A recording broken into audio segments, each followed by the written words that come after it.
I was just out on the 49ers practice field, and I have a bonanza of good news. First, Trent Williams back out there following the hamstring injury.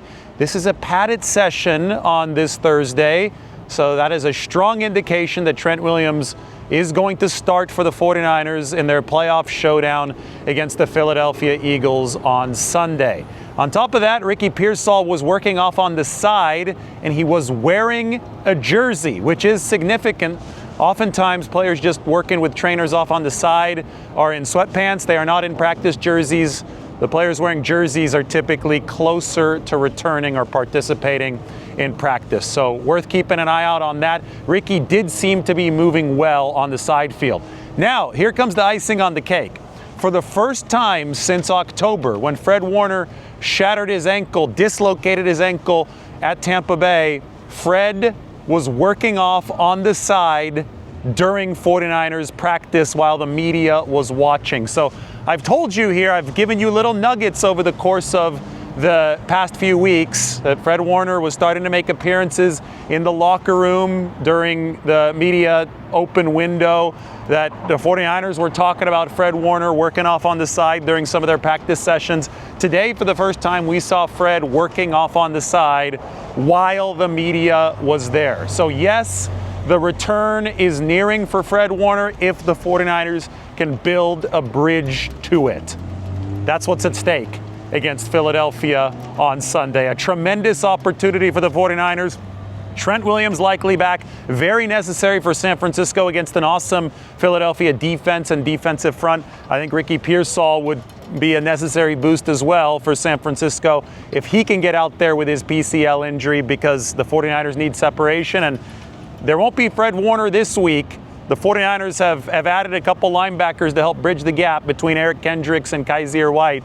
But there might be Fred Warner the week after that if San Francisco can somehow, some way, find a way to get this done. Following 2 short weeks, how beneficial is it to have an extra day? I see that you guys are putting pads on today to actually get a full No, it's been huge. That extra 48 hours going from a 6-day week to an 8-day week, it makes a huge, huge difference. And initially, you go out to practice yesterday on Wednesday, and during warm-ups, you're like, man, my body feels kind of crummy. Like, this is going to be hard. And then you get into that first or second period, and you're like, man, I feel so much better now that I got my body moving, now that I got running. And you're so thankful that you did it. And so just from a body's perspective, I think it's good. And then just getting into the game plan and getting full speed reps of the plays that we want for this week is beneficial. Consider the multiple different avenues of potential upside for the 49ers back east in Philadelphia this weekend. Yes, they can win the football game. That's obviously the primary goal. But beyond that, this is an actual, literal postseason opportunity for a team that entered this season saying that such a chance would truly benefit them for 2026 and beyond, as far as giving young players big-time experience in the top pressure cooker kind of moments. And when I was walking around the 49ers locker room today, I definitely sensed recognition of that opportunity for San Francisco, and it goes all the way back to their quarterback, Brock Purdy. Guys have done a good job of just understanding, it sucked what had happened and not capitalizing on a really good opportunity, but, we are in the playoffs, and we don't have time to dwell on the negative things. Yes, let's learn from them, but we got to move on and flip the page pretty quickly, because we're about to go, and our season's on the line now. And so for us to go into a hostile environment, you got to be on top of your stuff. You got to have some energy and momentum as a team to go in and believe that you can do your job at a high level. So that's where we've been at. The guys in the locker room all feel that. There's definitely a sense of urgency, and it's the playoffs, man. So, I feel like you're 0-0, moving forward now. And I feel like it's a good thing for us, just obviously how the season ended, but the regular season, but guys are excited for this opportunity. That's the sense that I got from multiple players. Kaiser White, I talked to him for a bit, and he said that crash course continues to go well. He's plugging himself into that 49ers playbook. Now, he had played for Gus Bradley in the past with the Chargers, and I think that's an important data point, because Gus is now with the 49ers as an assistant head coach, working with Robert Saleh, and that has given Kaiser White a schematic inside track to be ready for this game on Sunday.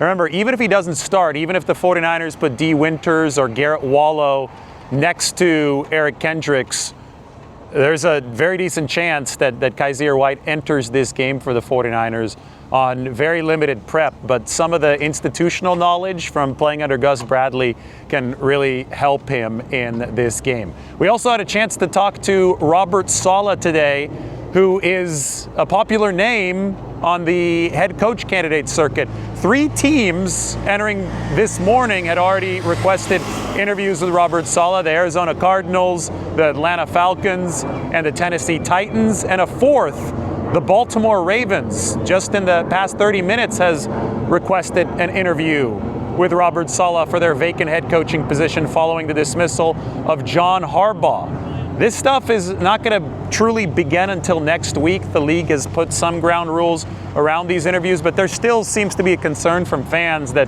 coaches will be distracted, especially those coaches who are trying to prepare for the playoffs. They could be distracted by these interviews. However, Robert Saleh believes that the NFL has put good guardrails in place.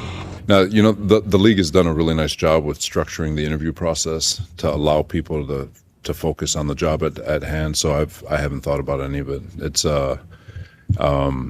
I know things come in, but it's not something that I have to deal with until next week. So I'm completely focused on Philly.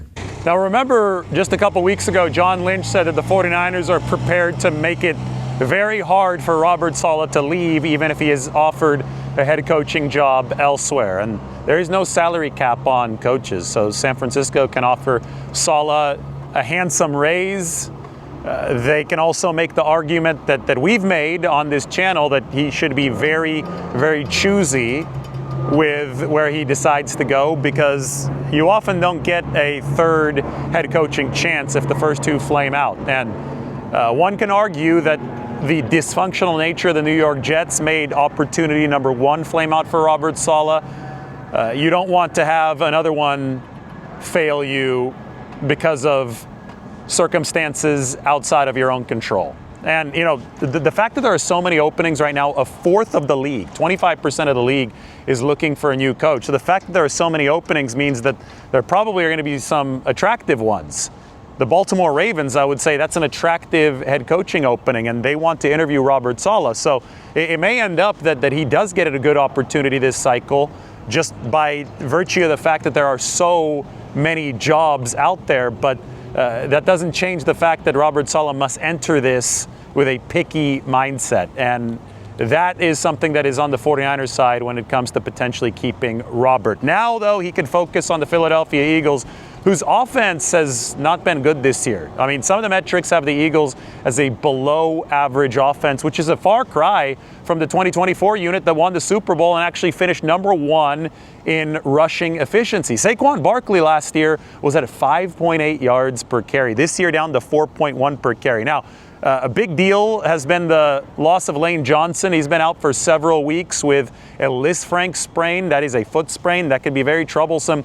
The Eagles had been trying to return him since week 15, but it has kept on getting pushed back. Johnson should be back for this game. My big question, though, is how healthy will he be? Is there going to be a little bit of a liability, a little bit of a vulnerability at that right tackle position? Because the blocking has not been as good for Philadelphia as it was last season. They've been solid across the front, but not great. They've lost Kellen Moore, their offensive coordinator. He's now the head coach of the New Orleans Saints. And Patullo, who is the new OC, seems to be very, very maligned in Philadelphia.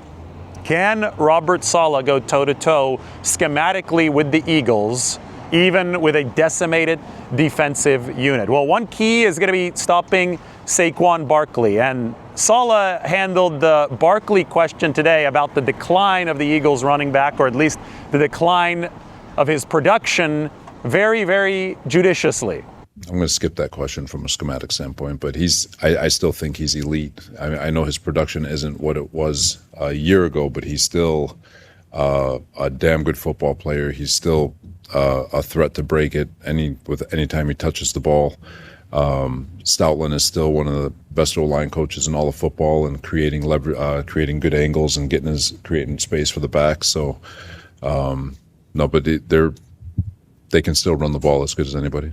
And common sense would indicate, given the fact that the 49ers defense has been number 26 against the run since week 10, since Michael Williams has not been in the starting lineup, common sense would dictate that if Philadelphia is ever going to start running the ball at high efficiency, it would be against a beaten-up 49ers defense, which has so many questions right up the middle at that linebacker spot into the safety spot.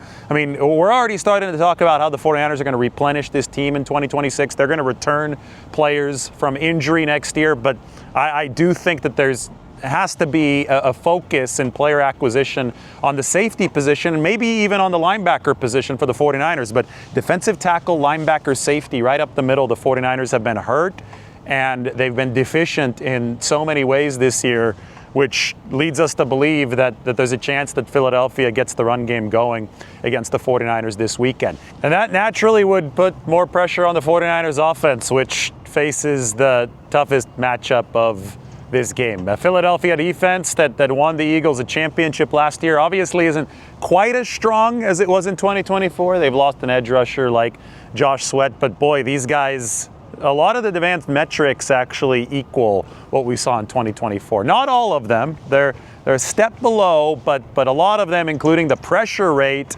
have rivaled what the Eagles delivered on their way to a Super Bowl championship. I look back at a 40.2% pressure rate and I say these guys can get after the quarterback. We talked to Colton McKivitz in the locker room and he spoke of the importance of the 49ers being able to handle the noise in Philadelphia. And that's something that this offensive line has actually done a really good job of this year. Remember the very first drive of the season, they were backed up in the end zone against the Seattle Seahawks on the road. So right out of bed, the 49ers had a massive communication challenge up front, and they went 14 plays, 95 yards against Seattle. If they don't have Trent Williams in this game, and again, that's TBD at this point, but if they don't, then it's going to be Austin Pleasance at left tackle, and that whole communication center of the 5 offensive linemen is going to have to be on top of the silent cadence, on top of moving in unison even when the noise is deafening, so that the 49ers don't make mistakes that put them behind the chains. They didn't run the ball effectively against the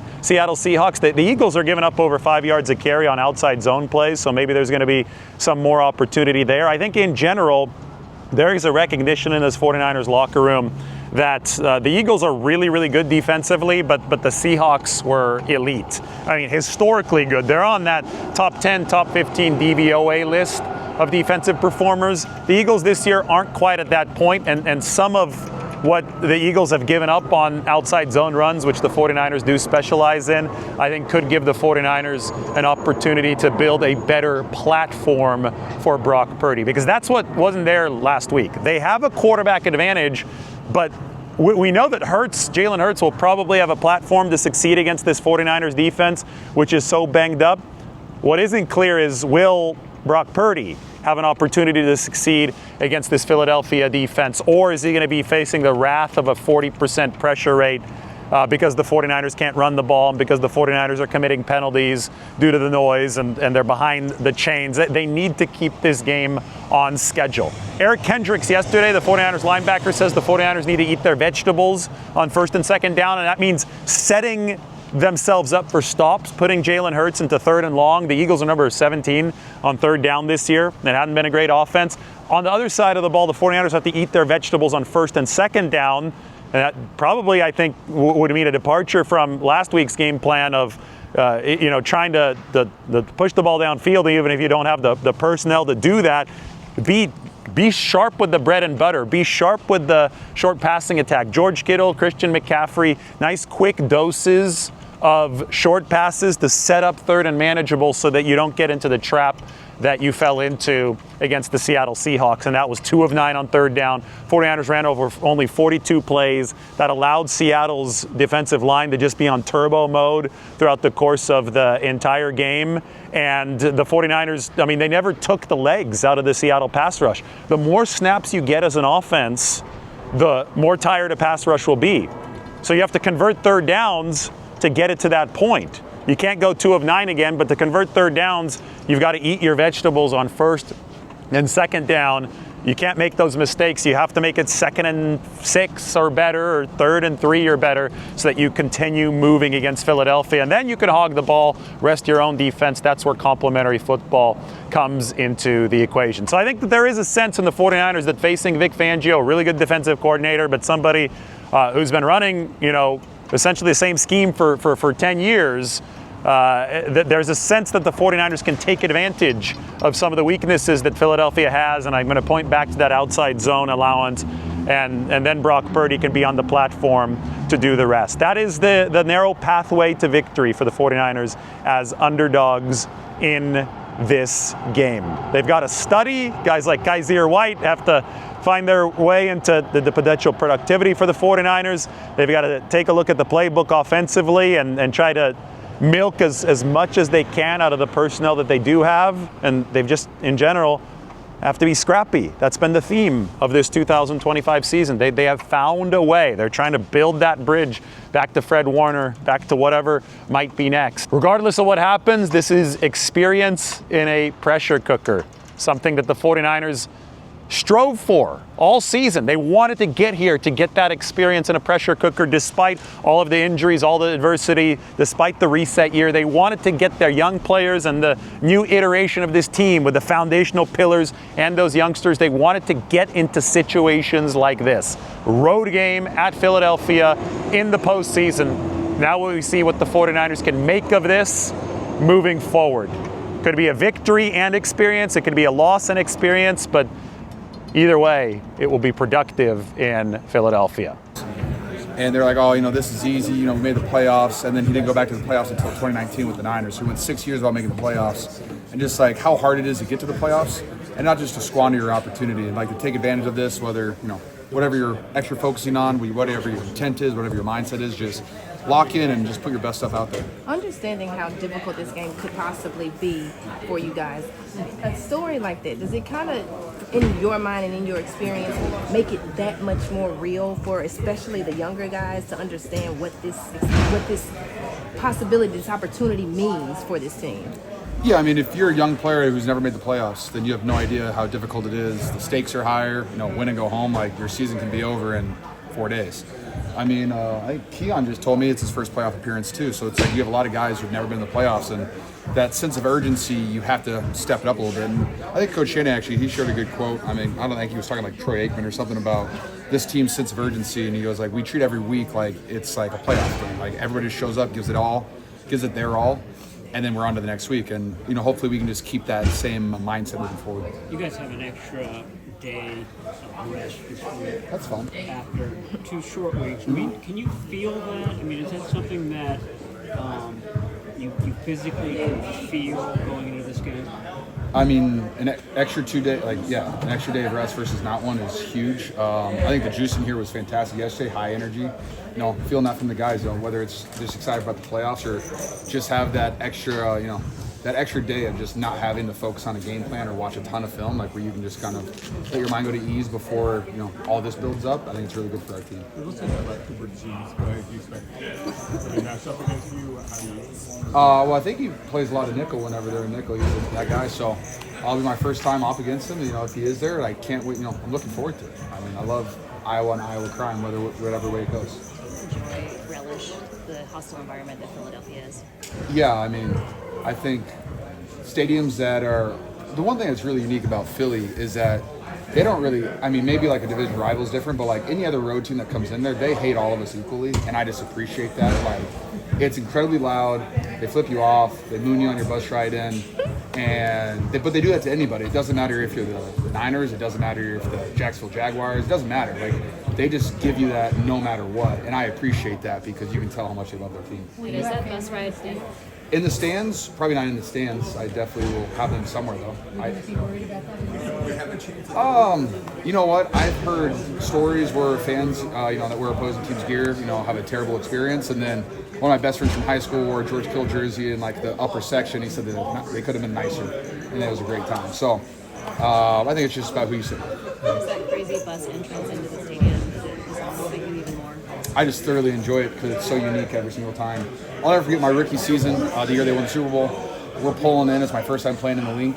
and there were like 4 10-year-old kids holding a 7-foot-tall paper mache middle finger that had like a rotating thing on it, and it made the middle finger come up. And I was like, that was the coolest thing. I'll never forget it. My rookie year, I was like, oh, this is excellent. That was pretty good. Literally, yes. When you go by under the underpass. Yeah. Cheats. Ever had 2 more polar opposite games in Philly? Can you imagine then the day that Brock got hurt and then the regular season game right afterwards when it was kind of, for a regular season game, kind of a revenge game? I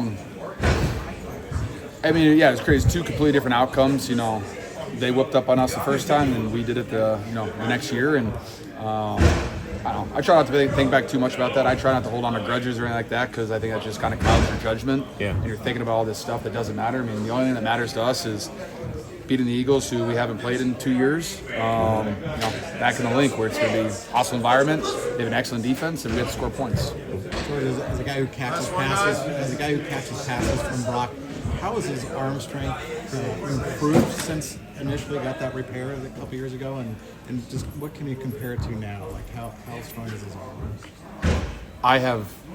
I could not tell you a difference. Do other people tell a difference? I don't think I've asked anybody. I don't know. He's still Actually, I asked Brock. He didn't know either. Yeah, no. You should move on from that question. Let's drop that one. Okay. Thanks, guys.